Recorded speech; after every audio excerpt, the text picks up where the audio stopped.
Vamos dar início então aos nossos estudos do Evangelho segundo o Espiritismo dessa semana. O capítulo escolhido é o 21. Haverá falsos cristos e falsos profetas? E o tópico 6, não creiam em todos os espíritos. Esse é um dos pontos que eu mais considero assim relevantes em toda a revelação espírita, porque mostra a técnica, a metodologia de Kardec para se convencer e convencer os demais de que a comunicação com os espíritos é algo que pode ser levado a sério, é algo que pode ser tratado como ciência. E só uma pessoa muito estudada, muito culta, muito científica, muito voltada à pedagogia, poderia fazer esse tipo de abordagem naquela época. Lembra que nós não tínhamos as tecnologias que nós temos hoje, né? Então ele precisava fazer isso usando os meios próprios daquela época. Que meios eram esses? A comunicação por carta, a transcrição da mensagem por meio de mesas girantes, que é o que existia, né? Com levitação, jogos de cena e a comunicação da psicografia e, em alguns casos, a psicofonia. Então Kardec foi estudando e verificando que nem todos os espíritos eram confiáveis. E ele também foi separando aquilo que era apenas uma encenação, né? Um ilusionismo, porque sim, havia ilusionistas naquela época que ganhavam dinheiro, inclusive com isso, tentando enganar pessoas e atrair para teatro. Ele próprio, durante um período de crise financeira, foi trabalhar como contador de um teatro onde se apresentava um ilusionista, né? Mas isso era entretenimento, não era espiritualidade. Então Kardec consegue, pouco a pouco, ir distinguindo aquilo que era, de fato, uma manifestação de espíritos, de uma encenação de ilusionista, como se fosse mágica, e principalmente dos espíritos comunicantes, que eram benfazejos, elevados, instrutores, daqueles outros que eram espíritos brincalhões ou malfazejos, mal intencionados. Então veja que há toda uma técnica de Kardec para que isso pudesse acontecer. No nosso tempo, nem sempre a gente tem condições de empreender essa pesquisa, né? Então, como que nós podemos fazer? Primeiro, tentar reconhecer o conteúdo das mensagens que chegam para nós, se elas são para bem do nosso entorno, da nossa família, do nosso bem-estar, das pessoas às quais se apresentam, ou se é um enredo apenas de encantamento ou de distúrbio, de confusão. E às vezes a gente vê pessoas que têm a sensibilidade mediúnica para escutar barulho em casa, ou aquilo que aparece em filme de terror, né? E você vê portas rangendo, objetos se movimentando e etc. E isso tudo está mais afeito à paranormalidade até do que à mediunidade, mas que pode sim ter a interferência de espíritos. Então assim, um espírito mais evoluído, um espírito que trabalha no bem e na fraternidade, não faz sentido que ele provoque em nós essa distração, a não ser que seja uma forma dele nos provocar a chegar, por exemplo, num centro espírita. Que às vezes tem médium que ou tem medo ou não acredita, e aí ele precisa ser provocado com esses eventos para instigar, né? Para fazer com que ele procure ajuda. Então aí é compreensível. Mas para quem já trabalha numa casa espírita, né, ou num outro tipo de comunidade, de grupamento espiritual bem formado, com uma egrégora séria, não vai ver em casa esse tipo de coisas. Já houve uma médium aqui que ela dizia para a dona Paula, para mim, para algumas outras pessoas, que ela não conseguia dormir porque todas as noites espíritos vinham acordá-la para ficar conversando. E não eram espíritos bons, eram espíritos que estavam perdidos. Alguns não sabiam que tinham desencarnado, outros sabiam, mas tinham uma vontade de se comunicar com ela porque não conseguiam falar com mais ninguém. Lembra um pouco daquele filme Ghost, sabe quem assistiu? E ela tinha essa dificuldade. Ela tinha dificuldade porque ela não conseguia dormir, mas ela também, ao mesmo tempo, ela não era uma médium completamente comprometida com o trabalho. Ela vinha de vez em quando, teve uma época que ela vinha sempre, depois ela deixou de vir, e aí ela passou a se relacionar com uma pessoa da religião evangélica, que não respeitava, não gostava do trabalho mediúnico, proibiu ela de vir para cá, e ela veio um dia contando essa história, que ela não conseguia dormir, né?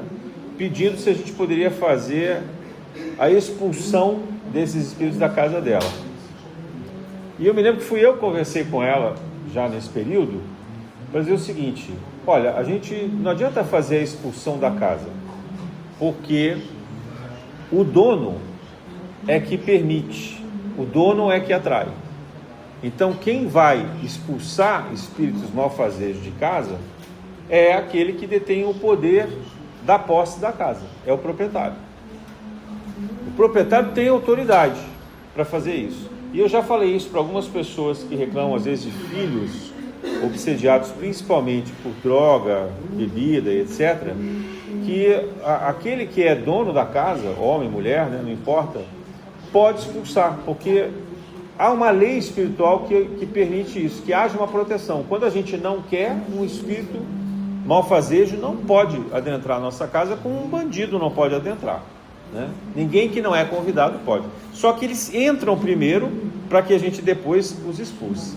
Então a gente tem que ter essa autoridade, a gente tem que ter esse controle, a gente tem que ter essa consciência de que isso é possível. Então eu falei: você e o seu marido querem que esses espíritos possam ir embora? E ela disse: mas ele não acredita nisso. E quando eu falo disso, ele acha que eu estou endemoniada. Aí ele começa a fazer exorcismo em casa. Eu falei: bom, isso é uma coisa que você tem que tratar com o seu marido. Você pode tentar expulsar, mas se ele permite, e pode ser que ele, dormindo, se relacione com esses espíritos, a gente não tem como saber, na projeção astral, pode ser que sejam companheiros dele, durante o sono. Então eles vêm atraídos por ele, mas você está na casa, eles vão conversar com você. Então essa é a primeira coisa.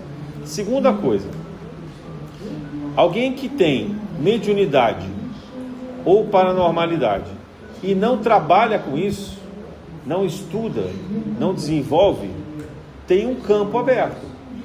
E esse campo aberto atrai de qualquer maneira. Então a segunda coisa era: tá bom, a gente pode tentar expulsar esses espíritos da sua casa, retirá-los de lá, convidá-los a sair com firmeza, e eles vão sair. Mas se a sua mediunidade é uma antena aberta, você saindo na rua, eles vão te perseguir. No seu trabalho, eles vão te perseguir, aonde você estiver. Por quê? Porque você é que está em desequilíbrio. Vocês entendem isso? E esse tipo de fenômeno vai acontecer cada vez mais daqui para frente. Já está acontecendo. Muitas crianças que estão nascendo, muitos adolescentes, já têm esse grau de comunicação com o mundo espiritual, para o bem e para o mal. Eles veem espíritos, relatam para os pais, se lembram de vidas passadas, com detalhes, né? E interagem com muita facilidade nesse intercâmbio do mundo dos espíritos. Mas são todos esses bons espíritos? Não são. E aí aquela lei que Jesus nos traz, de que conhece-se a árvore pelos frutos, precisa ser aplicada tanto pelo médium quanto pela família, né? Em atenção. Por quê? Os maus espíritos se aproximam de nós para induzir más condutas, maus comportamentos, ideações negativas. E nós vemos com bastante frequência adolescentes hoje, e crianças até, que têm ideações, por exemplo, de mutilação, de suicídio, de maldade. Então elas estão muito sensíveis a esses campos de influência, né? E nós, adultos, que somos de uma geração um pouco mais velha, não tão assim abertos a essa manifestação, de modo geral, mediúnica, temos sentido indiretamente isso acontecer. De que maneira? Cansaço, irritabilidade, insônia, né?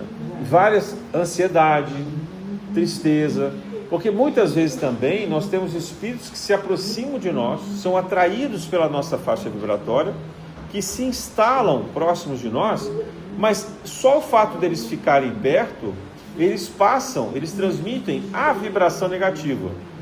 Eles não precisam nem ser mal intencionados para fazer isso. Se eles, por exemplo, não souberem que desencarnaram, e estiverem perturbados, e são um espírito familiar ou amigo, ou que por alguma frequência, alguma sintonia, eles se aproximaram de nós e permaneceram ali. Aquilo que eles trazem como doença, a doença do perispírito, interfere em nós. Então a gente vai sentir dores na coluna, né? Dores de cabeça, enjoo, mal-estar e etc. Então o simples fato do espírito estar próximo de nós, a gente já vai sentir isso. Olha, quando vocês vêm aqui na mesa, quando acontecem as incorporações, o médium passa a sentir na incorporação aquilo que o espírito sente. Claro que não é na mesma intensidade, no mesmo grau, mas sente o mal-estar, sente dor na garganta, sente dor no peito, às vezes sente um enjoo, né? Diversas manifestações que a incorporação demonstra. Só que no caso do trabalho mediúnico aqui da casa, o médium vai sentir isso temporariamente e depois o espírito vai ser afastado e vai passar. A espiritualidade renova o fluido vital do médium e aquela sensação de mal-estar vai embora. Até o final da reunião isso tem que desaparecer, né? Então, quando a gente trabalha na mediunidade, a gente permite que o nosso corpo sirva de canal de tratamento.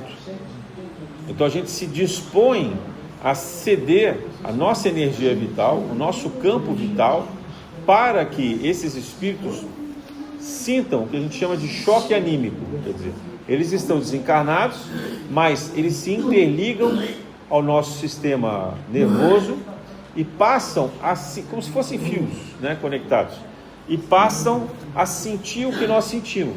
Então eles têm um choque de realidade da diferença que há entre estar encarnado e estar desencarnado. E com isso eles aceitam a ajuda, o auxílio para serem compreendidos, para serem atendidos do lado de lá. E quando também a gente trabalha numa casa espírita, a gente permite que os socorristas da casa percebam o momento em que esses espíritos se aproximam de nós fora daqui. Você pode estar, por exemplo, numa condição, você pode estar no ônibus, né? E aí você entrou no ônibus e tinha lá um espírito com uma vibração muito ruim, muito desesperado, precisando de apoio, e você sentou exatamente ao lado dele, ou se bobear, sentou até no colo, né? Ele estava na poltrona que você sentou. Isso não é raro de acontecer, tá? Aí você sentou ali. Você começa a sentir toda essa tristeza que ele está sentindo. Você começa a sentir mal-estar, sentir doença. Só que você vai para o centro espírita. Então o que os espíritos fazem, os socorristas? Afastam, guardam esse espírito em cuidado até que chegue o dia da sessão. E aí no dia da sessão, esse espírito é trazido aqui para que você possa recebê-lo e aí então ele ser tratado devidamente como ele deve ser. Agora, se você não vai a uma casa espírita, você não tem como canalizar essa energia. Então você vai fazer o quê? Você vai levar para sua casa. Entendeu a diferença? E isso acontece o tempo inteiro. Porque, como diz Kardec, os espíritos nos influenciam muito mais do que nós imaginamos. Aliás, quem diz isso é o espírito de verdade, mas está lá no livro dos espíritos, né? Consolidado por Kardec. Então, essa característica da relação nossa com o mundo espiritual exige um estudo, uma maturidade para a gente perceber quando a gente se conecta com bons e maus espíritos. Quer ver uma experiência que eu passo toda semana aqui? A feira de rua que tem aqui no Grajaú. Onde tem alimento, tem o quê? Pessoas famintas, não é isso? Há também muitos espíritos famintos. Então a feira, ela é repleta de espíritos de diversas categorias. Aqueles que estão procurando alimento porque desencarnaram, morreram, mas sentem ainda a necessidade vital do alimento, porque não conseguiram não aceitaram o auxílio, o apoio, e às vezes estão muito ligados a essa condição da comida, então eles têm sensação de fome. Não é que eles têm fome de verdade, porque eles não têm aparelho digestivo, mas eles têm sensação de fome. Então eles vão procurar lugares que têm comida. Feiras de rua é uma dessas, restaurante é outra. O mesmo acontece com o alcoólatra. Ele desencarna e ele vai procurar bebida onde? Nos bares, aonde tem bebida fácil. Por isso que é perigoso ficar frequentando bares. E eu digo, olha, se você tiver que ir a um bar, sente pro lado da rua. Ah, mas na rua não tem espírito? Tem, mas lá dentro é pior. Porque todo lugar que é escuro e fechado atrai mais essa vibração. E essa vibração fixa nas paredes, fixa nas mesas. Se a gente pudesse ter evidência, a gente veria esses lugares assim como se fossem aqueles musgos verdes que a gente vê em filmes de terror, né? Então, nessa experiência, o que acontece? Você tem esses espíritos desesperados procurando alimento, mas você também tem vários espíritos socorristas ajudando. Então ali é um lugar de amparo espiritual, para que esses espíritos sejam acolhidos e dito, olha, você não precisa sentir fome, porque você já não come mais, você não precisa do alimento. E eles são atendidos. Quem é que faz isso? A maioria das vezes são mentores que estão junto com os feirantes. Eles trabalham com os feirantes, ou guia espiritual, ou mentores, que estão ali de prontidão para poder receber esses espíritos. E às vezes quem leva esses espíritos somos nós que vamos comprar alimentos. Essas pessoas estavam na nossa casa, pois se aproximaram de nós pela vibração e ficaram. E aí quando eles chegam na feira, eles são atendidos. O mesmo vale para o supermercado e assim por diante. O supermercado é diferente, eu acho bem mais complicado, porque não tem os feirantes. Então hoje são só as gôndolas. Então você tem muitos espíritos vagando ali pelo mercado. Eu sei que vai ficar um monte de gente depois com medo aqui de ir no mercado. Mas é assim, gente, olha só, quem quiser despertar para a consciência é isso, né? É isso. Por isso que às vezes você vai em determinado lugar, você passa numa gôndola e você começa a sentir mal. Fala, nossa, uma coisa estranha aqui, né? Então você tem ali um monte de espírito vagando. Só que no mercado é mais difícil você ter pessoas que possam socorrer. Ali também tem espíritos benfazejos que estão em socorro, mas você não tem muitas pessoas que possam ajudar a intermediar com vitalidade. Então às vezes eles vão pegando qualquer um, né? Quem tiver ali à disposição para poder ajudar, cara, quem tiver à disposição e que em pensamento tenha condições mais elevadas para poder fazer esse trabalho. Mas isso é o mundo ideal? Não. O mundo ideal é que a gente pudesse de fato canalizar esse tipo de coisa para os centros espíritas, que são clínicas espirituais, são clínicas de atendimento de emergência, né? Nós somos um hospital de emergência, gente. Nós somos aqui uma unidade de atendimento para casos de sofrimento maior, né? E aí depois daqui eles são levados para outros hospitais espirituais. Então quando a gente vem para cá, não é apenas pela palestra ou pelo passe, nós estamos convidando vários espíritos a virem conosco para também aqui participarem e receberem essas vibrações. Então, nós não podemos aceitar e acreditar na comunicação de qualquer espírito. Bom, é claro que eu estou falando aqui também das condições normais desse tipo de atendimento, mas há condições mais complicadas, que é o que a gente fala no restante do capítulo sobre os falsos profetas. O que está acontecendo hoje? Uma grande proliferação de pessoas com características mediúnicas, principalmente vidência e presciência, só que nem sempre essas pessoas de fato estão preparadas e são bem intencionadas. Basta dizer que todo mundo que vem com algum grau de mediunidade não é porque é mérito, A mediunidade é atribuída, ela é concedida a nós como uma faculdade de reparação dos males que a gente cometeu nas vidas anteriores, nas encarnações anteriores. Então, quem é médium tem uma responsabilidade sobre a mediunidade. Não é uma missão simplesmente mediúnica. Claro que você tem raríssimos médiuns com missões mediúnicas, né? Dona Paula, o Chico Xavier eram espíritos assim. Mas a maioria de nós, a grande maioria de nós médiuns, não temos nenhum mérito, nada que a gente possa se enaltecer, se orgulhar da mediunidade que a gente exerce. Na verdade, essa mediunidade é reparadora. Então, se eu começo a me encantar com a mediunidade que eu tenho e começar a pensar assim, nossa, que mensagens incríveis, eu começo a alimentar na minha mente um orgulho, uma vaidade que vai afastar os bons espíritos e atrair os espíritos de baixa frequência, de baixa vibração. E olha, tem casos de espíritos muito elevados, médios muito conhecidos, que quase caíram em armadilhas ou chegaram até a cair em armadilhas desse tipo. Um caso bastante conhecido é o da Ivone do Amaral Pereira. A Ivone, na última encarnação dela, ela veio como médium, mas uma situação financeira muito difícil, uma situação familiar muito difícil, uma mediunidade muito ostensiva, e ela passava muitas necessidades. Ela não tinha uma rede de apoio, ela era costureira, e os espíritos pediam para ela escrever as mensagens naquela época em papel de pão. Quem é mais velho vai lembrar disso. Antigamente você ia comprar pão na padaria e ele via embrulhado uma espécie de papel de seda marrom, né? Então o que ela fazia? Ela pegava esse papel, que ela comprava pão na padaria, pegava o papel de pão, passava a ferro, costurava e fazia cadernos. E todos os livros dela foram escritos dessa maneira. Porque ela não tinha dinheiro para comprar caderno. Então ela escrevia a lápis ali nessas folhas de pão. E aí um dia se aproximou dela um espírito. Ela tinha vidência, audiência, claudiência, tinha todo tipo de mediunidade que vocês podem imaginar. Então ela via, conversava, como se a pessoa estivesse ali encarnada na frente dela.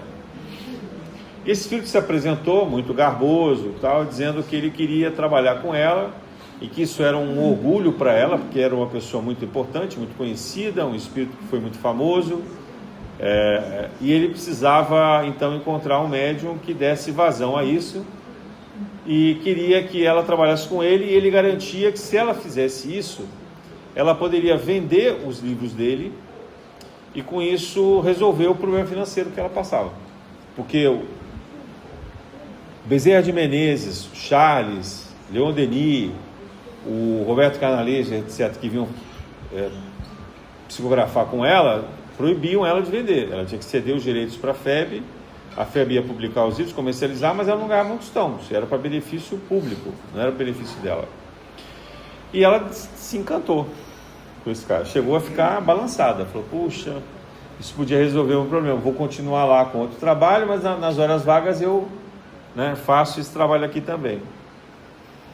E aí esse espírito se afastou, disse que ela ia pensar, e logo depois se apresenta para ela, o guia espiritual, dizendo, olha, pense bem, porque no momento em que você passar a usar a sua mediunidade para ganhar dinheiro, nós vamos nos afastar, porque aquilo que de graça recebestes, deve se dar de graça também.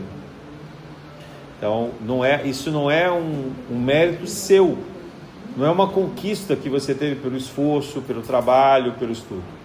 Isso é uma qualidade que você trouxe por benefício de amorosidade divina, para que você possa cumprir o seu papel mediúnico em resgate das suas dívidas, dos males que você cometeu em encarnações anteriores. E aí ela pensou, obviamente, e recusou isso, O espírito ficou furioso, aí lançou um monte de energias negativas sobre ela teve que fazer um trabalho de limpeza, foi uma coisa horrorosa, porque ele virou um obsessor dela. Então o que eu estou falando? Hoje em dia, É muito difícil, às vezes, a gente saber distinguir aquela pessoa que de fato trabalha no bem, daquela pessoa que se deixa levar por que a gente chama de mistificador, que é alguém que parece bom, que fala algumas coisas boas e interessantes, mas que não tem nenhum trabalho no bem. E que no fundo está ali para servir a vaidade do próprio médium, ou para se engrandecer, ou para gerar desinformação e desequilíbrio, às vezes até gerar medo. Então, se vocês olharem nas redes sociais, esses tipos de previsão, né, de profecias, vocês vão ver muitas mensagens destruidoras, dizendo, olha, o mundo vai acabar e tal. O 3IA trazer uma nave espacial que vai vir destruir o planeta tal. Vai ter 3 dias de escuridão. Hoje mesmo eu estava ouvindo uma dessas pessoas, e ao invés de falar em 3 dias de escuridão, eu já estava falando em 25. Né? Então, assim, até onde vai isso, gente? Tem gente que fala em 3 meses, tem gente que fala em anos, né? Então isso provoca o quê? Provoca medo. Eu deixei de acreditar num Deus que causa pavor e condenação, julgamento, punição nos meus 20 anos, né? Antes disso até, quando eu tinha 18 anos, que era um Deus que eu aprendi na religião católica, o Deus que está lá no Antigo Testamento, que é um Deus punitivo. E eu comecei a perceber que o Deus de Jesus não é esse.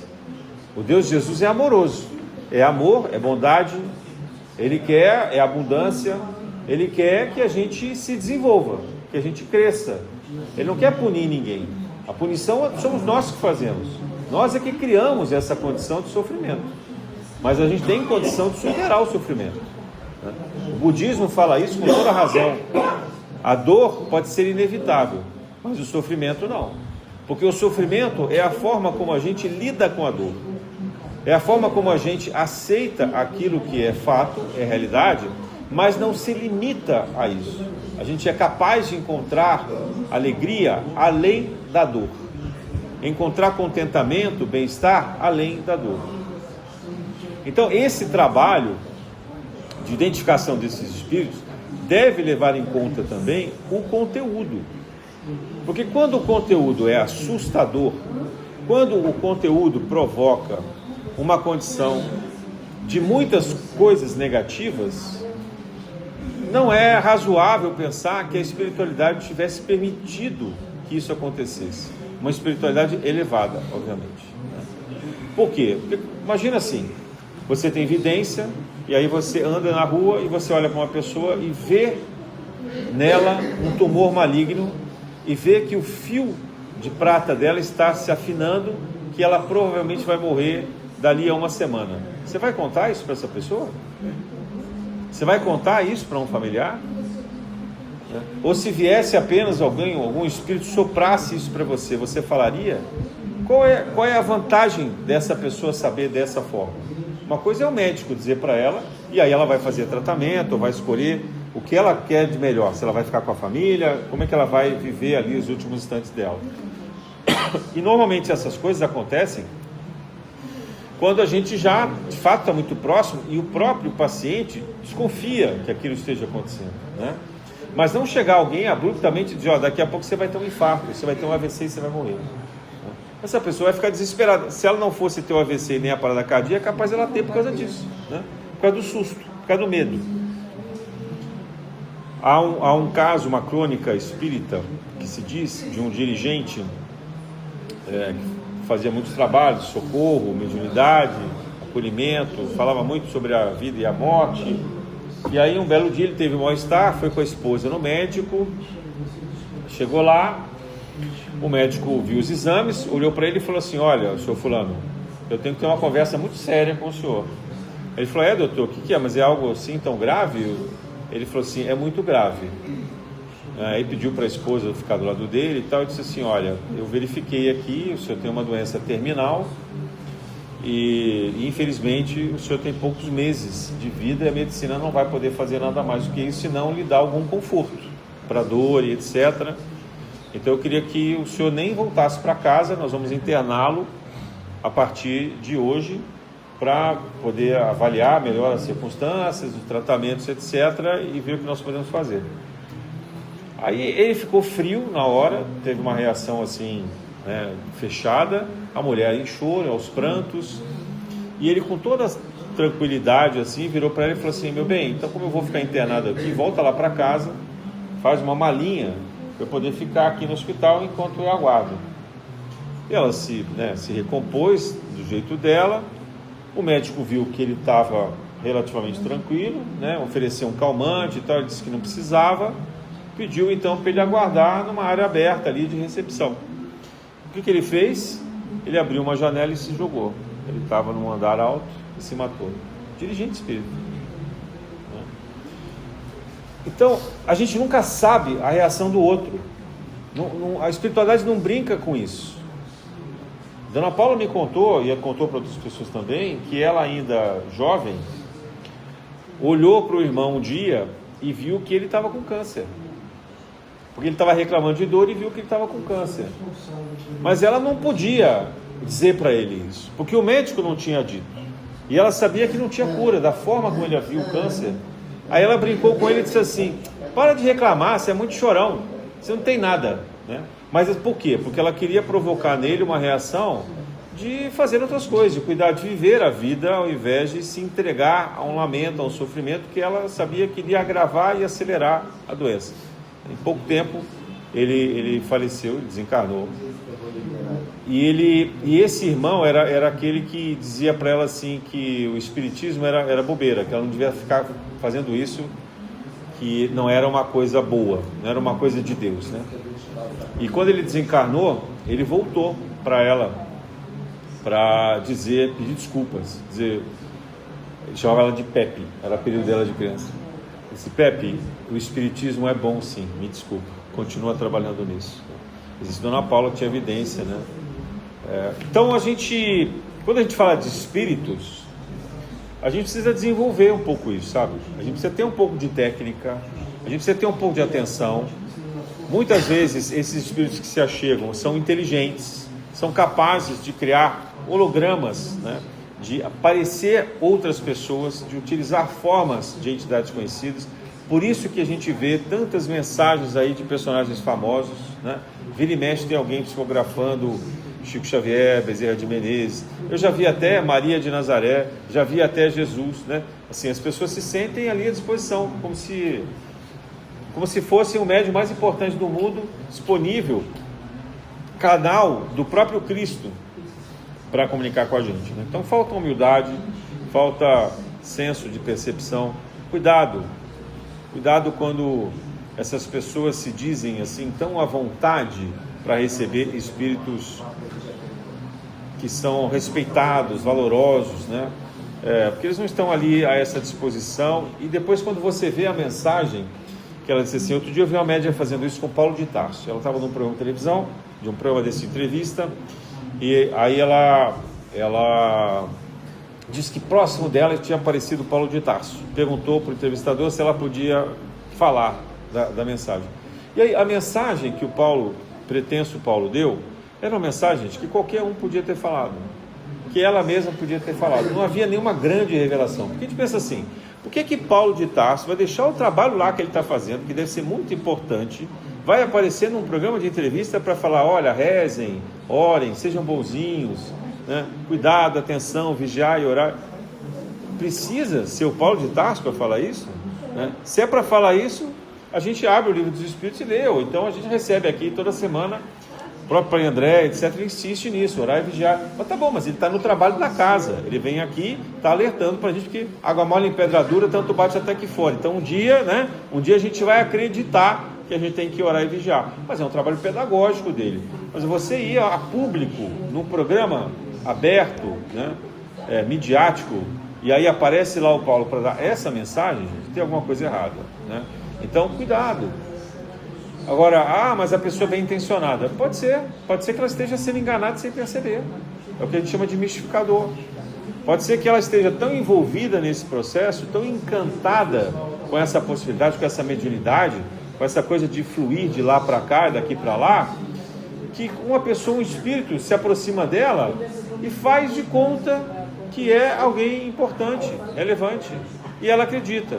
Só que esse espírito, ele sendo mal intencionado, ele começa dando mensagens positivas e daqui a pouco ele diz assim: olha, mas o mundo vai acabar daqui a 3 meses. E aí vai ter uma guerra nuclear, e aí vai ter uma, sei lá, uma doença, e vai ter uma tsunami. Vocês entendem? Assim, por quê? Porque no fundo, ele quer causar medo. E eles absorvem o nosso medo. Aquele desenho da Pixar chamado Monstros S.A., ele explica tanto sobre espiritualidade. Se a gente soubesse, fala assim: vejam, assistam esse desenho da Pixar. Por quê? Porque tinham aqueles monstros que faziam as crianças ter medo, e aí eles pegavam aquele medo, né, engarrafavam aquele medo, e o medo servia de eletricidade na cidade deles.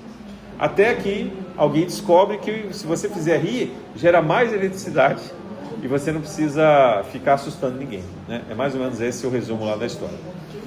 Então é assim, os espíritos de baixa vibração, eles precisam do nosso medo, da nossa ansiedade, da nossa tristeza, da nossa melancolia, e eles causam situações que a gente possa sentir isso, né? Além do mais, o medo também é uma ferramenta política de manipulação, né? Uma sociedade com medo, ela acaba cedendo aos impulsos do seu governante. Porque muitas vezes os governantes colocam em condições de nos encurralar nas decisões. E a gente vê hoje, nem vou citar nomes, a gente vê lideranças de países importantes no mundo em situação de guerra que não podem ser substituídos exatamente porque estão em guerra. Ora, por que será que eles continuam na guerra? Porque eles não querem sair do poder, não querem largar o poder, né? E durante o tempo que eles estão lá no poder, é muito complicado você promover eleição, você promover uma substituição daquele que está liderando e comandando a guerra. E aí, enquanto ele está lá, ele pede mais orçamento de armamentos bélicos, né? Ele comete mais atrocidades, utiliza a inteligência de guerra para cometer atos gravosos, etc. Então ele acaba criando um karma, que é um karma nacional, um karma também das pessoas que deixaram que ele fizesse isso. Por isso que nós temos que ficar atentos também, não apenas aos espíritos que aparecem em mensagens, mas aqueles que tomam possessão, né? Que exercem de fato o controle de determinadas pessoas encarnadas para a prática do mal. Então esses governantes, alguns deles são possuídos, gente. É possessão, é o grau mais alto de obsessão que existe. Eles estão completamente dominados pela influência desses maus espíritos. Por quê? Porque esses espíritos querem o caos. Quanto maior o caos, melhor para eles.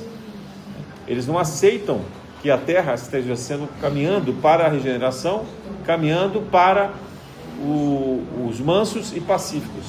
Então eles querem provocar a discórdia, a guerra e etc.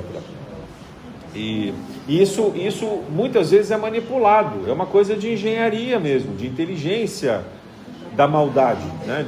de provocar esses efeitos com crises econômicas, desemprego, né? Com vírus que são criados em laboratórios e provocam as doenças, com essas disputas de territórios, com a exploração de povos, escravização de povos, o genocídio e assim por diante. Então a gente está vivendo um momento em que os espíritos malfazejos, tanto encarnados quanto desencarnados, fazem de tudo para desestabilizar a Terra, inclusive aparecer em programas conhecidos para falar sobre profecias que nos causem medo. Então assim, a Terra não vai acabar. Estou dando spoiler, desculpe, se alguém estava vendo a novela achando que o mundo ia terminar, o mundo não vai terminar, a Terra não irá acabar, né? Agora, nós podemos morrer no meio disso? Podemos, porque quem sabe da nossa programação individual, né? Pode acabar a reunião aqui, a gente tem um infarto e tudo bem, né? A vida continua. Porque na nossa programação individual, o que rege é o nosso tempo de vitalidade e o mérito que a gente foi alcançando do trabalho que a gente desempenha. Agora, na condição coletiva, se nós tivermos que passar por provas e sofrimento, não será a primeira vez que estará acontecendo. A história humana é uma história de viver sujeita a várias intempéries da natureza. Terremotos, furacões, né? Alagamentos, vivemos isso no Rio Grande do Sul, né? Pouco tempo atrás, tivemos 10 anos, mais de 10 anos, Petrópolis também, uma tragédia terrível, né? O Rio de Janeiro já passou por várias inundações, e outras cidades do mundo. Isso pode acontecer porque isso é da natureza, isso são provas coletivas, mas daí alguém ficar divulgando isso e falando com certeza, dando datas locais, né, apenas provoca a instabilidade, porque não ajuda em nada. Se fosse uma intenção verdadeira de dizer, vamos deslocar essas pessoas desse lugar porque vai acontecer uma catástrofe e a gente consegue preservar, ok, aí eu ia achar fantástico, quer dizer, caramba, que legal, a pessoa teve essa evidência, se mobilizou, veio a PUC, foi lá ajudar a resgatar, alertar, fez um trabalho missionário, né? Isso sim seria importante, mas não é isso que a gente assiste. A pessoa continua na poltrona dela, atrás do computador ou num auditório, né, numa mesa de entrevista, falando isso à distância, sem se mobilizar, achando que ela fez o papel dela, de lançar essa desgraça no mundo, e as autoridades que se virem, e as pessoas, se quiser, acreditem ou não. Então isso são maus profetas, são falsos profetas, né? Eles até podem ter visto um dos campos de possibilidades, mas eles não têm o direito de divulgar isso como uma certeza e como uma possibilidade concreta que vai gerar mais pânico, mais insurgência.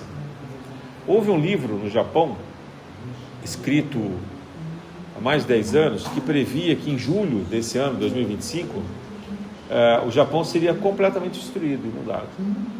Gente, esse livro foi descoberto por acaso no início do ano e gerou um pânico no Japão. O Japão estava em contagem regressiva, esperando julho chegar. E não aconteceu nada demais. Até teve um terremoto ali perto, na fronteira com a Rússia, né, mas que não causou tsunami, não causou nada. Por quê? Porque ainda que tivesse a possibilidade disso acontecer, a misericórdia divina é muito grande. Os espíritos trabalham para o bem dessas pessoas. Ninguém está aqui castigando nada. Então, a gente precisa ficar atento, sabe? Precisa ter um pouco mais de crítica sobre essas coisas, né? E, às vezes, vale a pena usar o método de Kardec para verificar o seguinte: mais de um médium disse a mesma coisa, e esses médios são confiáveis? São médios consistentes nas suas mensagens? São médios envolvidos no trabalho do bem, da fraternidade? Então, se você tem, de fato, mensagens que são homogêneas, que coincidem sobre essas circunstâncias, e que o objetivo delas não é causar pânico, mas trazer alerta e cuidado, aí sim a gente deve acreditar. Ainda que fale sobre tragédias, ainda que fale sobre catástrofes. Por quê? Porque a gente vê nesses médios o envolvimento verdadeiro do bem e da fraternidade. E também, para concluir, chamar a atenção daquelas pessoas que procuram adivinhos. Porque hoje em dia isso tudo está muito fácil pela internet, né? A gente vê pessoas que vendem leitura de tarô, né, de mãos, de vários tipos de jogos de futurologia pela internet. Você não precisa nem mais ir lá na casa da pessoa, né? Então você compra isso pela internet ou então vai, né? Tem gente que gosta de ir lá nos adivinhos. Então o que acontece? Isso faz com que a pessoa produza uma expectativa em cima daquela previsão. E ela pode ser desviada do caminho dela. Às vezes a ansiedade é tão grande dela querer que aquilo aconteça, que ela acaba atraindo uma coisa negativa. E vejam, é muito difícil a gente ver esse tipo de previsão de coisas concretas, factíveis, reais. Por quê? Porque a vida não é monótona às vezes, né, gente? A gente gostaria muito que a vida tivesse mais tempero, né? Mas a vida, ela demora para acontecer. Então, se você quer progredir financeiramente na vida, você tem que trabalhar. E às vezes você trabalha e não acontece, né? Nem todo mundo tem a capacidade empreendedora de gerar riqueza, né? Nem todo mundo tem esse talento. E as pessoas que têm não gostam de dividir, não gostam de ensinar ninguém a fazer isso. Então isso é muito triste, né? Muito complicado da gente verificar. Então o que a gente precisa pensar? É que há um momento entre nós que a gente precisa ter mais pé no chão. É melhor não procurar essas leituras, né, essas crendices, como também é bom não se envolver em experiências de vidas passadas, porque nós temos a lei do esquecimento, não é por acaso. Nessa hora, ter fé é fundamental, porque a gente começa a ver que os espíritos interagem com a gente e as informações chegam na hora certa, na hora que é necessário. O que importa é a gente trabalhar, a gente estudar, a gente se dedicar à família, tentar viver de uma forma ética, justa, correta. As coisas irão acontecer na medida que nós precisarmos. Os recursos virão quando eles forem importantes para que aconteça. Porque nós já fizemos esses planos antes. A gente já deixou isso combinado, que eles vão interferir. Na hora que a gente precisar, a ajuda, o auxílio vai acontecer. Para isso é necessário a fé. Mas nós temos que fazer a nossa parte. E a nossa parte, inclusive, é não se envolver com essas pessoas que são interesseiras, com essas pessoas que são desequilibradas, que são despreparadas, que estão ali por puro interesse, que estão ali por vaidade, que estão ali, elas sim, precisando de auxílio, mas elas acham que elas estão ajudando todo mundo. E aí a gente vê um monte de promessas, um monte de informação, um monte de canalização, que leva para onde? Leva para a produção de mais incerteza, de mais ansiedade, de mais desespero. O que nós precisamos nesse momento é o lema dessa casa: calma, serenidade, paz. Se nós tivermos a tranquilidade, nós vamos encontrar as respostas que nós precisamos. Se nós tivermos a confiança, nós não deixaremos morrer a esperança em nós, por mais trágica, por mais difícil que seja a circunstância. E por fim, para que a gente possa trabalhar também com uma rede de apoio, disposta a ajudar aos mais necessitados, àqueles que mais precisam, que buscam por nós, que buscam pelo auxílio, porque nós também, um dia, precisaremos disso. Nós também já precisamos disso e fomos auxiliados. Então, há uma rede de apoio. Como se dá a oração de São Francisco, né? É a reciprocidade que faz com que a harmonia aconteça e o bem-estar se estabeleça. Então, a gente precisa ter essa atenção para os espíritos encarnados e desencarnados e nos associarmos àqueles que são bons, àqueles que fazem o bem, porque com isso nós também viveremos melhor nesse bem e nessas conquistas, na graça de Deus.